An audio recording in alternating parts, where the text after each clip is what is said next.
Dumating na ang ilang mga taga-suporta ni FPRRD sa ICC para sa kanyang confirmation of charges hearing sa Lunes. Ang detalye sa Agenda Weekend Report ni Kevin Manalo, live mula sa Hague, the Netherlands. Kevin, ano ang sitwasyon dyan ngayon?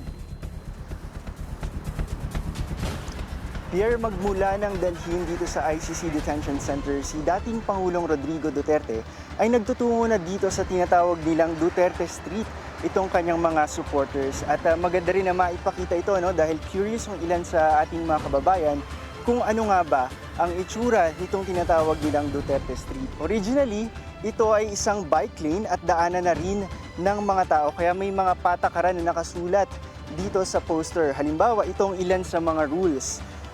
Bukas lamang ang street na ito mula alas 10 ng umaga hanggang alas 6 ng gabi at bawal tumambay dito bago at pagkatapos ng schedule na yan.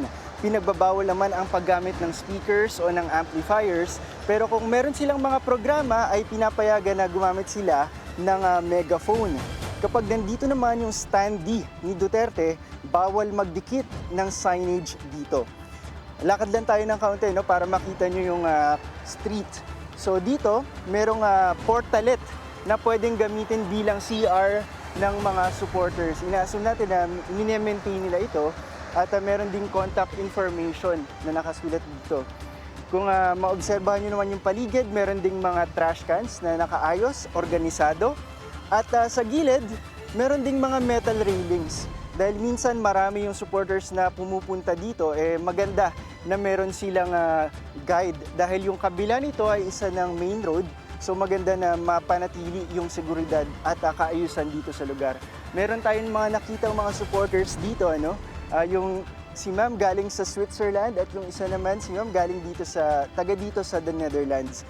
Meron silang table at upuan kasi yung iba sa kanila mga senior citizen na at mga OFW galing sa malalayong bansa. So pwede sila dito magdala ng pagkain o kaya naman ay magpahinga. Alam mo Pierre, kahapon na may mga nakasalubong tayo ng mga supporter. Ang senior citizens na mag-asawang Franklin at Candelaria Arancon na nagmula pa sa Cagayan de Oro. Sinadya nilang pumunta dito sa The Hague, sa the Netherlands, para mapuntahan at mabisita si dating Pangulong Rodrigo Duterte. Pakinggan natin ang kanilang mga sinabi.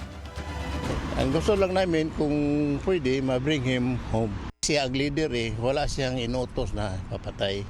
Totoo yun, drugs, kasi yung mga heinous crime yun Yung, kung hindi yung makuha yung mga ng drugs, pumapatay pati mga matanda, bata, ni rape, ganun.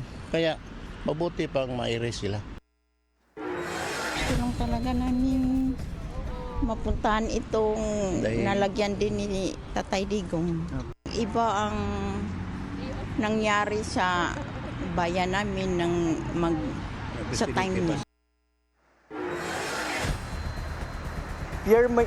Pierre, may mga supporters na nalilito or naliligaw minsan kung nasaan nga ba itong detention center at kaya nagmistulang landmark itong Duterte Street para sa kanilang sa iba pang mga taga-suporta. Samantala, kung may pwesto ang supporters, mas madalas naman ay virtual na nagkikita-kita yung mga pro-human rights activists gaya ng Duterte Panagutin Europe Chapter. Pakinggan naman natin ang kanilang sasabihin. Starting this weekend, the Duterte Panagutin Europe Network, we're preparing ourselves through continued coordination online and in person in the different cities across Europe. And we're hoping, we're positive in the legal process and sa team na magre-represent sa ating mga victims and victims' families na mailalaban itong fight natin for justice and accountability.